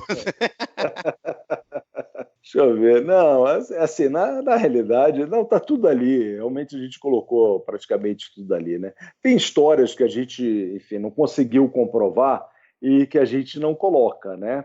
Então, tem uma ali que é o dia que o Janot quis matar Gilmar Mendes. Não está transcrita ali, porque é uma apuração. Não, o Janot tem uma pistola, tem porte de arma, uma .40, tinha uma cartucheira ao lado da sua cama, né? Com 14 balas e tudo mais, né? Enfim, como o próprio Janot nunca nos disse isso e é uma pessoa, enfim, absolutamente amistosa e de paz, né? A gente não levou adiante. Apuramos e, enfim, isso a gente não levou ao livro, né? Mas o Janot, saiu uma nota contra a filha do Janot, que é uma ótima advogada que trabalha em São Paulo, que na época era advogada do Grupo OAS, né? E saiu uma nota que o Janot atribuía as conexões do Gilmar Mendes com a imprensa, né? E, nesse caso, pelo que nós, na primeira apuração, depois descartamos, porque isso não se caracterizou, né? O Janot teria falado, vou matar o Gilmar em plenário, né? É claro que isso não está no livro, porque não confirmamos, não apuramos, e o próprio Janot nega isso, né? Mas, enfim, é mais ou menos eu estou dizendo isso aí, é mais a dificuldade do processo de apuração, e que é também a mesma dificuldade do que o acadêmico tem nas suas entrevistas, enfim, quando vai fazer seus questionários, se é quantitativo, se é qualitativo, se é grupo focal e tudo mais, né? E dentro desse negócio, Luiz, ali que tu falou que tem bastante rixa dentro do STF, tem amizade também? Esse pessoal tem entre eles, assim, relações de se encontrava um na casa do outro, grava um podcast junto, esse tipo de coisa, assim? Não, podcast, isso aí é quase casamento homoafetivo, né? Isso não tem, não. Não é quase. Quase, é totalmente. É próprio, né? Não tem. Não, tem, assim, por exemplo, o Toffoli, ele se reunia muito com Theory. Ele tomava vinho junto, chamava para jogar baralho, né? Alguns ministros, não. O ministro Celso Mello é totalmente antissocial. Ele não vai à festa do fim do ano, ou seja, o pessoal marca aquele amigo oculto de fim de ano dos ministros, chama para o almoço, ele não comparece, ele é o cara que não vai, né? Ele é antissocial total, isso é o ministro Celso de Mello, né? Peraí. O amigo oculto do ministro, tá? Ah, cara, Imagina eu fiquei muito curioso. Não, Eu fiquei muito imagina curioso com isso. Imagina o Barroso assim, ó. O meu amigo Meu oculto, amigo é Gilmar. o meu amigo oculto, ele faz mal para essa corte, ele frequenta palácios. Não, estou falando das amizades. Aí, mas mesmo Agora- assim, por exemplo, Só queria a dizer assim, Carmen- imagina o cara pegar e dar assim, ó. E eu dou para ele aqui o meu curso de Direito Constitucional. aí o Gilmar devolve com o dele, né? Mas mesmo assim, por exemplo, o Celso de Mello, embora ele não seja um habitué, um frequentador, a Carmen Lúcia, ela faz pão de queijo em casa e manda para o gabinete dele, né? Então, ali você tem uma ligação, uma afinidade, né? Isso das amizades internas, né? O ministro Toffoli, como ele tem uma origem na política, na advocacia, na política, ele tem um jogo de cintura muito maior. Então ele é um agregador, então ele consegue transitar entre os vários ministros, né? O ministro Marco Aurélio já disse, ele é amigo figadal ali, assim, inimigo do Gilmar tremendo, ele é inimigo, ele é suspeito, ele é inimigo do Gilmar Mendes, né? Isso até mais do que o Barroso. Apesar dessa briga que você se referiu há pouco, do Barroso com o Gilmar, o Marco Aurélio é mais inimigo ainda do Gilmar Mendes, né? Enfim, é mais marcada por essas inimizades do que pelas amizades, né? Aí o Fachin, ele se dá muito bem com a Rosa, se dá bem com o Barroso, né? Eles até se frequentam, né? A Rosa é uma personagem ótima dentro do tribunal, agregadora, ela é muito mais espontânea do que quando está sob os holofotes ou sob, enfim, as câmeras da TV Justiça, né? Mas, enfim, é isso. Você tem tanto inimizades quanto amizades, né? Amizades genuínas, né? E o Alexandre nesse meio aí, que é o novato da história? Não, ele se integra aos poucos, né? Ele, enfim, como todo novato, que eles chamam de bucha de canhão lá, tem até a terminologia própria deles, é engraçado, os meninos chamam de bucha, né? Aos poucos ele se integra, né? Enfim, ele vai pelas afinidades. Primeiro, assim, todo o critério de inserção social, você vai pelas suas afinidades ideológicas e tudo mais, né?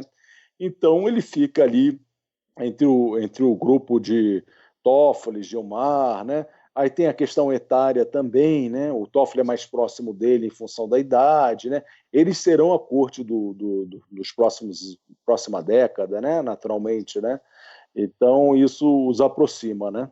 E o Alexandre é o delegado do Toffoli?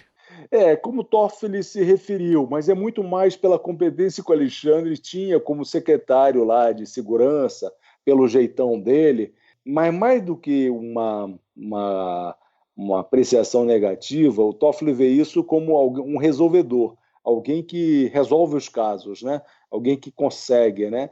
Então, por isso que ele o atribuiu a ser, né? Mas, assim, as brigas são muitas e as amizades também, né? Mas, enfim, tem briga feia lá. Não é simples, né? É engraçado, porque são 11, você vê aquelas pessoas de toga, mas tem até um dizendo, o Marco Aurélio chegou, se os tempos fossem outros, eu chamava para um duelo. Isso é quase chamar para morte, né? Chamar para briga de faca, né? Eu acho isso aí muito engraçado, cara. Esses bastidores são muito bacanas. É aí que tá. Como é que eles mesmos veem essas decisões recentes, assim? Por exemplo, vamos pegar o Marco Aurélio. Que eu vou dizer, a gente até abordou isso aqui no podcast em outras oportunidades. Tecnicamente, estão muito respaldadas algumas decisões do Marco Aurélio que geraram muitas polêmicas, né? Por exemplo, aquela lá, né, no dia do início do recesso, ele resolver reconhecer o habeas corpus com repercussão e com efeito generalizante para, em tese, soltar as pessoas que estavam automaticamente presas preventivas só por causa da decisão de segundo grau. Ele fez aquilo, a gente já sabe por quê, né? porque aquelas duas ações declaratórias de constitucionalidade que vão rediscutir essa matéria e que dizem tem chance de alterar o entendimento da corte, elas não são pautadas nunca. Aquela história da Carmen Lúcia está basicamente amorcegando aquelas duas ações, e aí o Marco Aurélio vai lá e dá aquele despacho que obriga todo mundo a fazer uma correria. O Toffoli vai lá no meio já das férias para tentar dar uma decisão, dizendo que o cara não pode dar uma monocrática que está contra o entendimento evidente da corte em relação ao tema. Como é que funciona esse tipo de coisa? Ele dá de surpresa, de fato, né? Ele avisa a galera, olha aqui, ó, pintou um negócio para mim aqui, estarei decidindo assim, ele não se importa em ser o vencido. Como é que fica? Não, o Marco Aurélio não se importa em ser o vencido, né? Mas uma coisa interessante é que ele tenta sempre semear alguma coisa, né?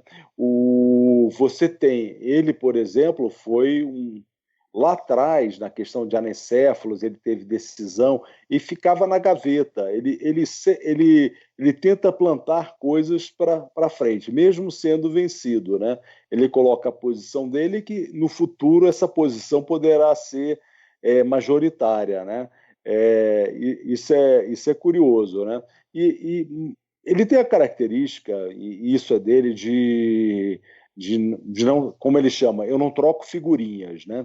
Então, sempre que o ministro aborda para dizer como ele vai votar ou para tentar coordenar votos, e que não é legítimo, acho que numa Corte Constitucional lá nos Estados Unidos eles circulam o que eles chamam de draft, né? Que é o rascunho dos votos, né?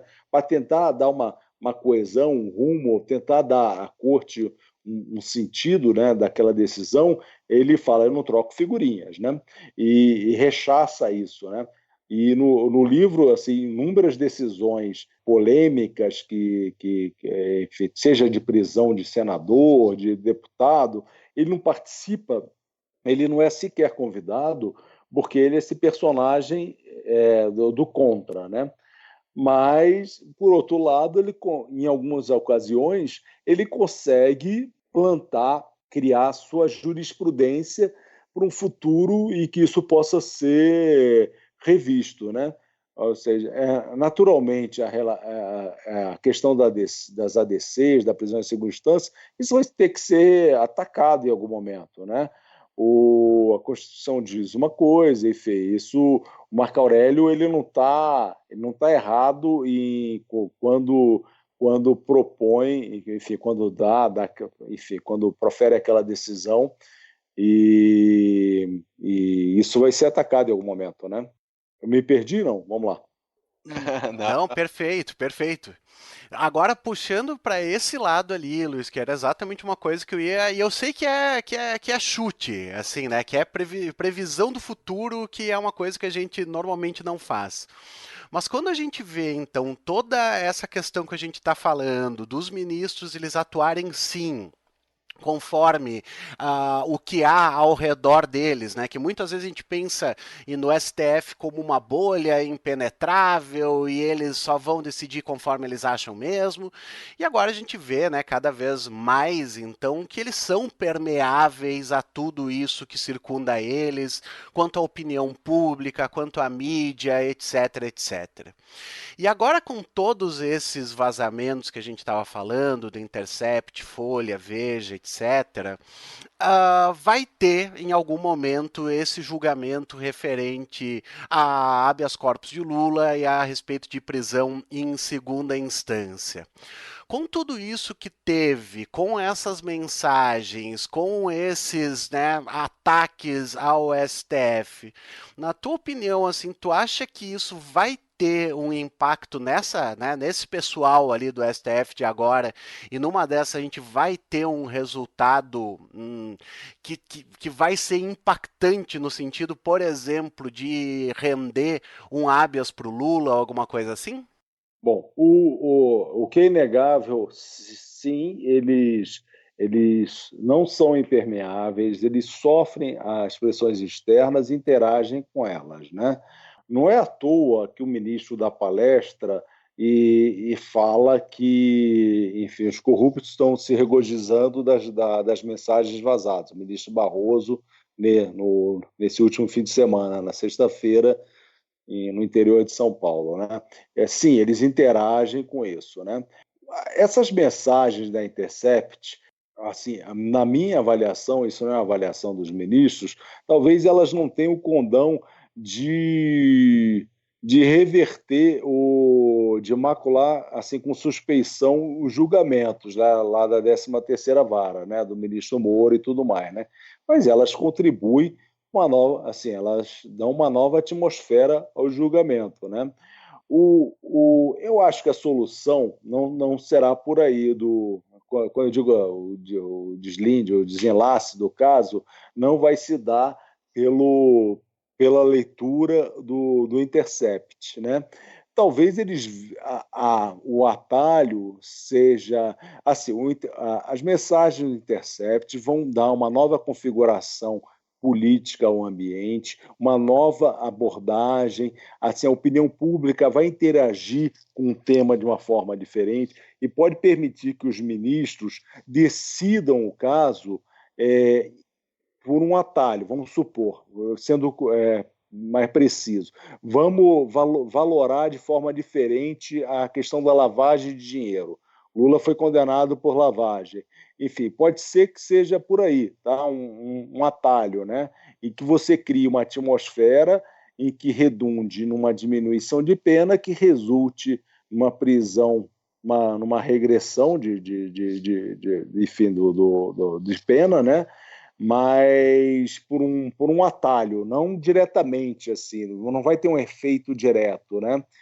Eu não acredito que você tenha hoje no Supremo um ambiente para poder liberar o Lula.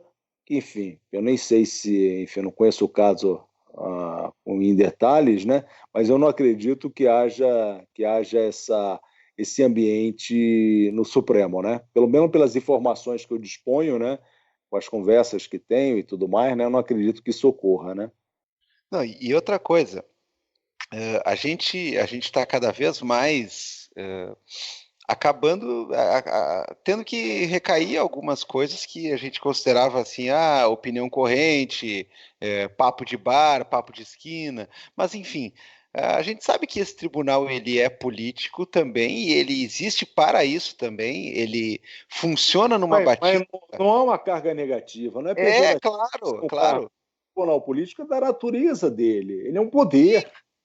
Sim, é o que eu ia dizer, ele funciona numa sintonia que, ok, A política quer ser submissão ao executivo, submissão ao parlamento. Político no sentido lato, ou seja, de interação com as forças sociais que estão colocadas, né? Sim, é justamente esse o ponto. Ele não é uma corte que funciona na mesma sintonia de um tribunal de segunda instância ou coisa parecida. Ele tem essa função. Mas a gente acaba recaindo numa espécie de armadilha, porque, por um lado, a gente espera que muitas vezes esses sejam os caras que nos salvam de uma série de outras conjunturas mirabolantes que vêm a partir de um parlamento que ninguém confia. É impressionante, né? Não há nenhuma configuração do parlamento em nenhuma eleição que as pessoas confiem e botem a mão no fogo. Mas eles estão sempre lá, estão sempre eleitos.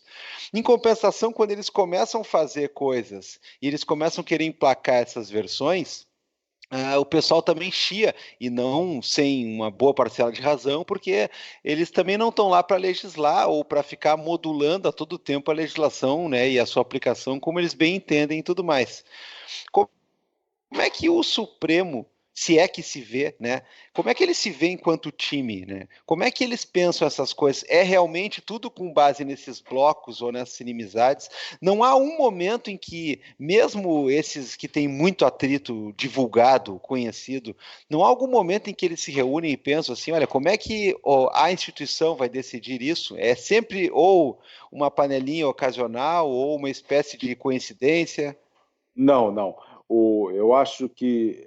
Acho não. No próprio livro a gente retrata, e isso é fato, em que momentos cruciais eles se reaglutinam, né? Porque todos eles ali têm a percepção e têm a ideia da instituição, né? De contraponto e de um poder que participe da configuração política, né?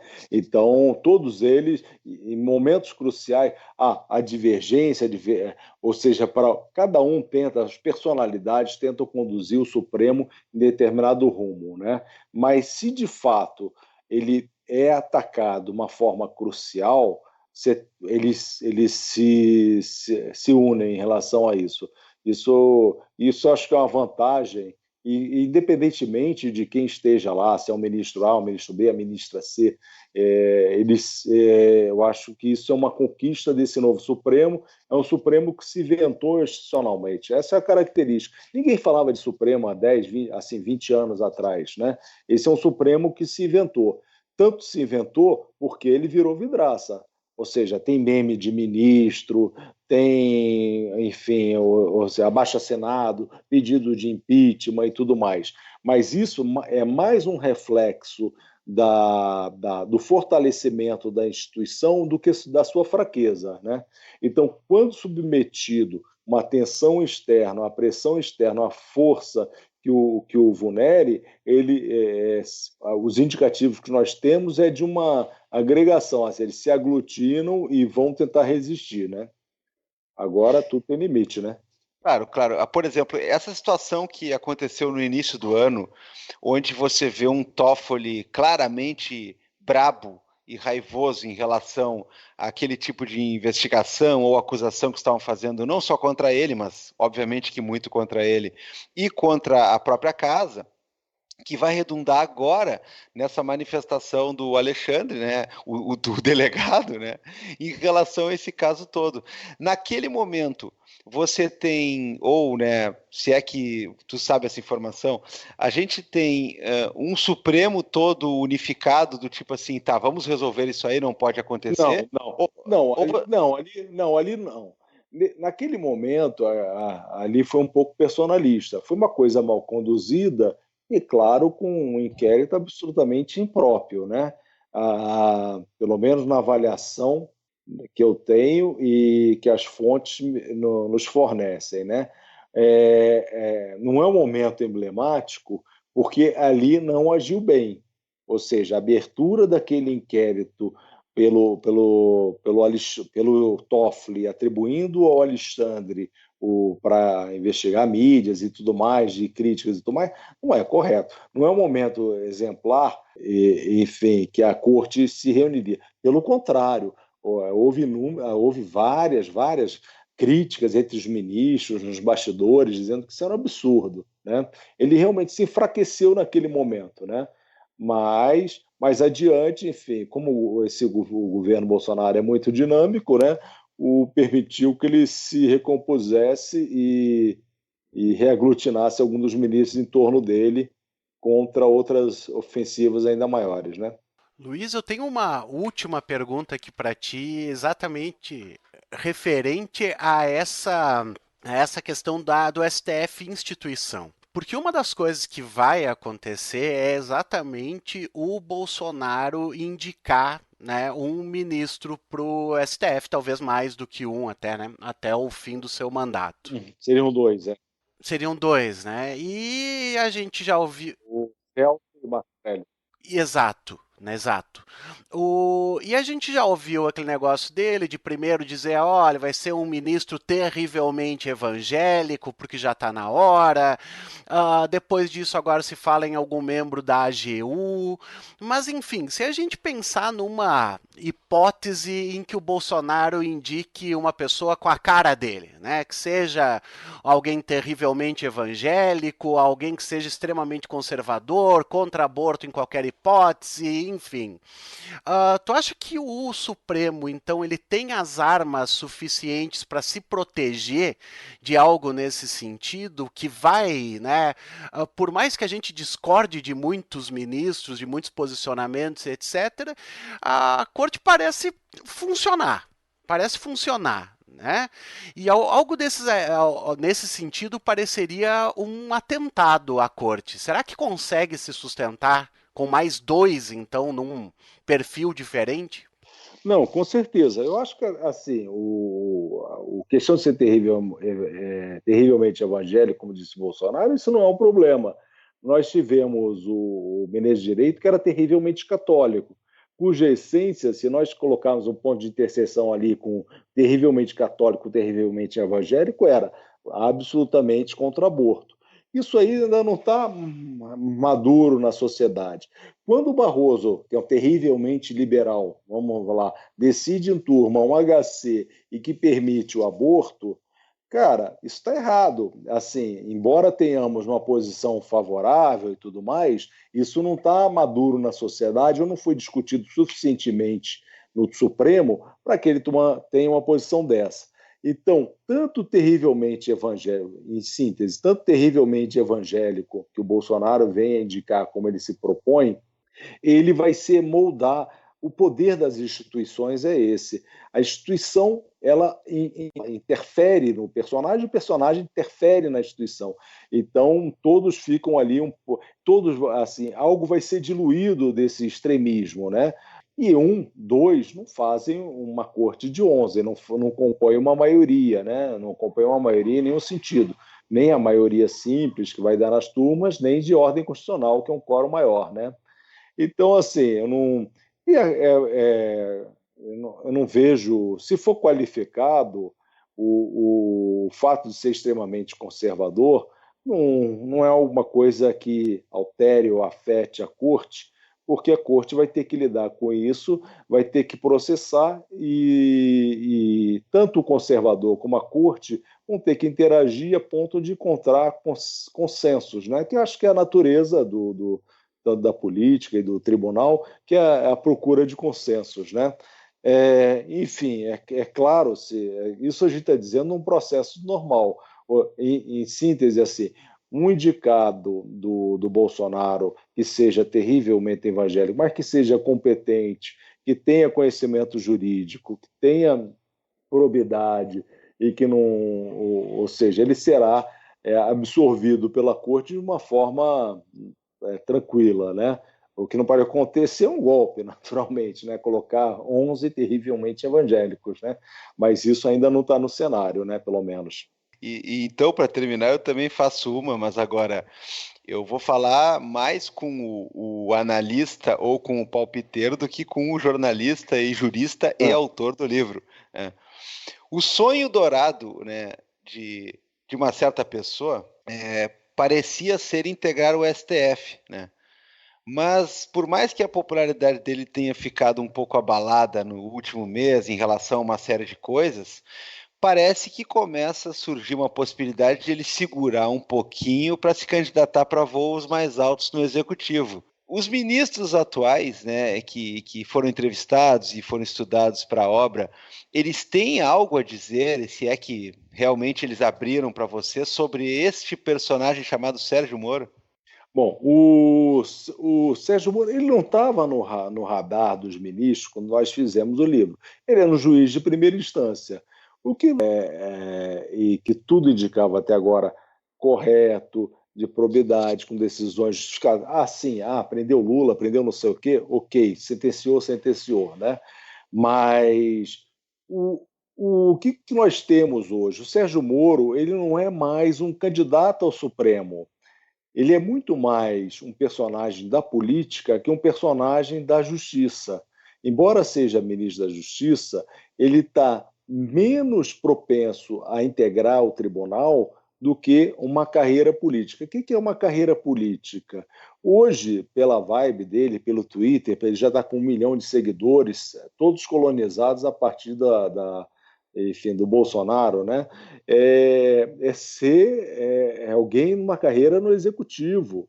Ele pode ser um vice do Bolsonaro, ele pode ser o candidato do Bolsonaro, é tudo possível. Embora na política aqui em Brasília se entenda ele, vamos supor, vamos colocar as coisas assim no seu devido lugar. O assim, você não tem dois corpos ocupando o mesmo lugar do espaço. O fato é, Bolsonaro e Moro não combinam na mesma trajetória. O Bolsonaro tem uma primazia. O Bolsonaro não quer o Moro concorrendo com ele. O fato é este. Né? O Bolsonaro vai tentar interditar, circundar, delimitar e tutelar o Moro. Né? Então, eu acho que as indicações são que o Moro não tem nenhuma carreira em direção ao Supremo e vai ter muita dificuldade em ter uma carreira política se o Bolsonaro permanecer como um candidato viável, né, à reeleição, né? Então, a história hoje é isso. Então, em relação à sua pergunta, os ministros não falavam muito dele, porque ainda havia uma distância grande naquele momento, no momento da apuração. O Moro, como político, agora é uma coisa muito recente desse governo, né? Mas não havia críticas ao modelo de Curitiba, havia críticas que o ministro Teori fazia, como era conduzida as delações, como eram conduzidas as prisões, enfim, havia críticas e até perspectivas de mudança, é uma coisa que está se refletindo agora, né? Mas em relação especificamente ao personagem, não. Maravilha. Bom, a gente vai se encaminhando para o final, e antes que o meu colega Felipe Abel chame o nosso segundo e mais diminuto bloco, que é o bloco das dicas culturais, eu vou avisar aqui que vocês já encontram nas livrarias, como disse o próprio autor, né, nas que ainda existem, nas livrarias, brincando, claro, né, fisicamente. Na internet, o e-book você também já encontra pela Companhia das Letras, Os 11, o STF, seus bastidores e suas crises. Felipe Recondo e Luiz Alberto Weber. Beto, mais uma coisa, tem lançamento oficial e autógrafos chegando aí na capital, né? Em Brasília, dia 13, no Carpe Diem, na 104 Sul, e em São Paulo, dia 19. Não vou conseguir lançar em Capão da Canoa, lá no Maquiné, que eu gostaria, né? ou em Passo Fundo também. Ou em Passo Fundo, com vocês aí, né? Mas enfim, mas por enquanto é só essa Brasília e São Paulo. Só onde ele mais ressoa. Brincadeiras à parte, ressoa. Brincadeiras à parte, ressoa no Brasil inteiro, certamente vai ser sucesso e certamente vai dar muito o que falar. A gente tinha antecipado aqui. Meu chefe. Muito bem, gente. Estou extremamente satisfeito. Depois que a gente parar a gravação, eu quero saber quem é que usa o banheiro feminino, mas daí fica só entre nós. Ah, claro. É o ministro que fura fila lá. Mas vocês devem saber. É o que corrompe mais as mulheres. Você deve saber quem é. Opa!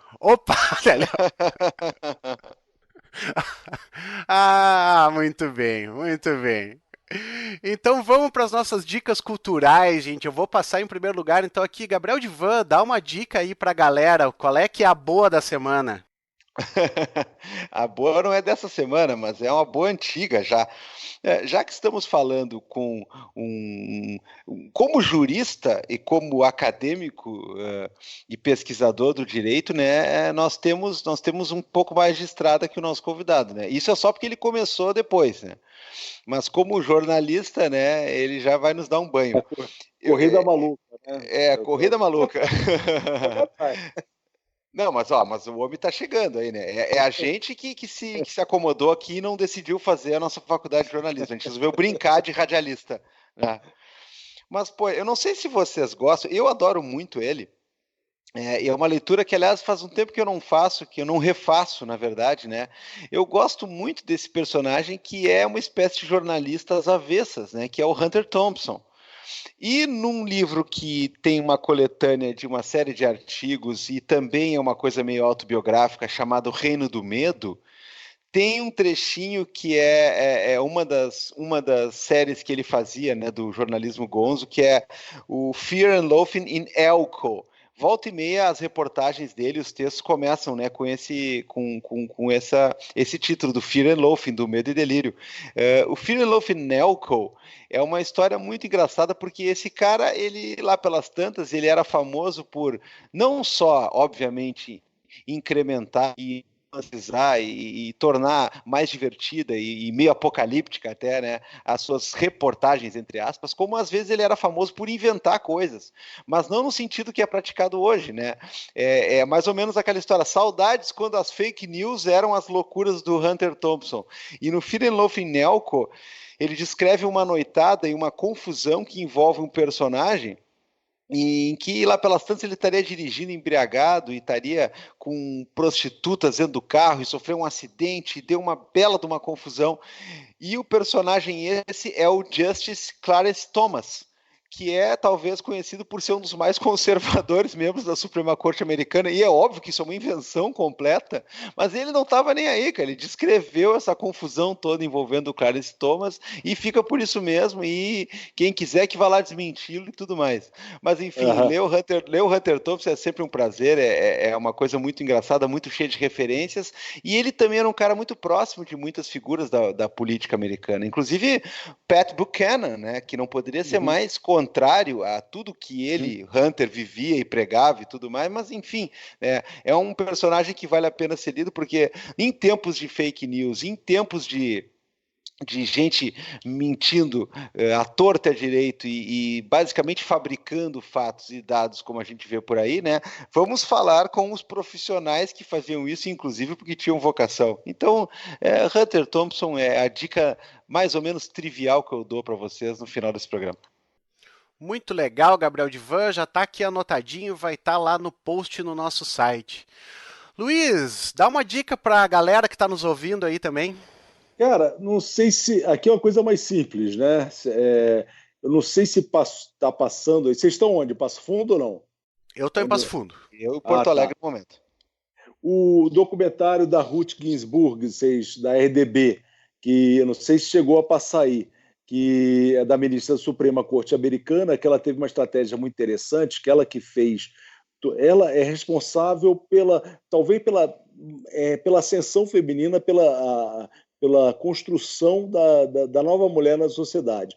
E que ela usou uma estratégia interessante, porque ela não defendia as mulheres, ela defendia os direitos dos homens, porque sempre tinha... A legislação americana, ela privilegiava as mulheres, mas isso, no entender dela, era uma forma de deixar submissa as mulheres à legislação. Então, sempre com um homem, por exemplo, no caso dela, era um homem que gostaria de ter... Ele era o cuidador de uma senhora idosa, né? Ele gostaria de ter os mesmos benefícios que as mulheres, né? E isso não foi permitido a ele, né? Porque ele era um homem e não uma mulher. Então, ela o defendeu justamente para poder reequilibrar os direitos entre homens e mulheres. Ela inverteu a lógica. Eu acho isso muito interessante. Eu não sei se e ela está com 90 anos, com câncer, e ela se recusa lá nos Estados Unidos, é vitalício mesmo, né? A Suprema Corte Americana, ela se recusa a sair para não deixar o Trump nomear alguém para o seu lugar, né? Ela é uma figura extraordinária, uma personagem extraordinária, né? Então, é um documentário com RDB, é um documentário sobre essa ministra da Suprema Corte Americana.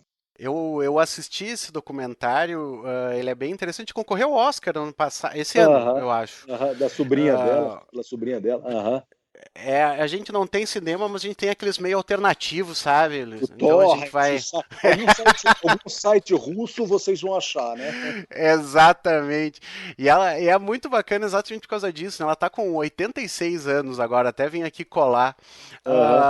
Pequenininho, 86 anos, mas ela faz um estardalhaço, é bem legal mesmo esse documentário, também vou linkar ali pra galera assistir, é bastante interessante. Não, e a história dela é magnífica, né? A estratégia jurídica dela, como advogada, antes dela ser ministra, né, foi uma estratégia jurídica que ela começou a desenhar a partir do final dos anos 60, 70, que é sensacional. É muito bom, muito bacana mesmo. Eu vou dar de dica, gente, eu que sou louco das séries, então eu comecei e já terminei mais umas 13, eu acho, essa semana, e eu comecei a ver, tô quase no finalzinho, de uma série da HBO que eu não sei se saiu aqui no Brasil já, que se chama A Amiga Brilhante aqui no Brasil. Que é baseado no livro da Elena Ferrante, né? Que é aquela escritora italiana fabulosa. Ela recomendo os livros da Elena Ferrante. Ela, entre aspas, né? Que é uma grande polêmica. É ela mesmo, né? Mas é muito interessante. Ela tem, né, vários livros e todos eles são muito são muito bons, mas eles são muito pesados, né? Têm uma carga emocional muito grande.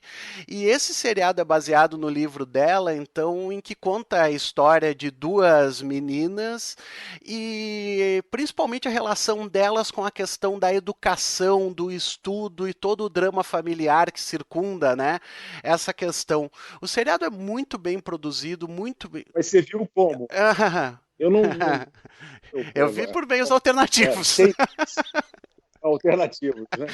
Vai sair daí para a delegacia. Não, né? mas aqui a gente apoia a democratização da cultura, né? Esse negócio do cara ter que ficar assinando o HBO para ver os seriados, ninguém merece. Vou descer só ali o que numa lan house. Pode descer que eu vou numa lan house ali agora. Não, é só o que faltava o cara ter que assinar a HBO para ver o conteúdo da HBO. Ah, não. É demais. Isso aqui a gente tem que popularizar. Direito ao autor. Fiz um livro, cara. Você vai comprar, né? Eu e o Gabriel, os nossos últimos livros, a gente disponibilizou para download gratuito. Exatamente. Maravilhoso. É. Mas enfim, gente, o seriado é muito bacana. Eles têm quantos filhos? Eles têm quantos filhos? Eu tenho 4 gatos. Não, eu vou comprar sim, porque tem que ajudar, inclusive, o autor aí, porque depois eu vou a Brasília, ele me paga um vinho que outro aí. O negócio é assim, é uma mão lava a outra. Mãos Fechado. limpas, gente, mãos limpas, tá? Manipulite. Mas enfim, tá aqui dada a minha dica, assistam aí, depois conversem comigo, porque eu quero bater papo a respeito da Amiga Brilhante. Vamos só pedir pro nosso amigo Gustavo Franco, temos um vira-casacas? Temos um vira-casaca. Ali, muito bem. Luiz, mais uma vez, muito obrigado pelo papo, foi muito bacana conversar contigo, de verdade. Olha, tô bem contente, obrigado mesmo. Tá ótimo, obrigado a vocês. A gente fica muito feliz porque nada tem mais a ver com a nossa temática aqui do que, né, certas coisas que estão abordadas aí. Torcemos muito pelo sucesso do livro e vamos fazer a nossa parte aí nessa divulgação. Inclusive, Tá manda ótimo. um abraço pro Felipe.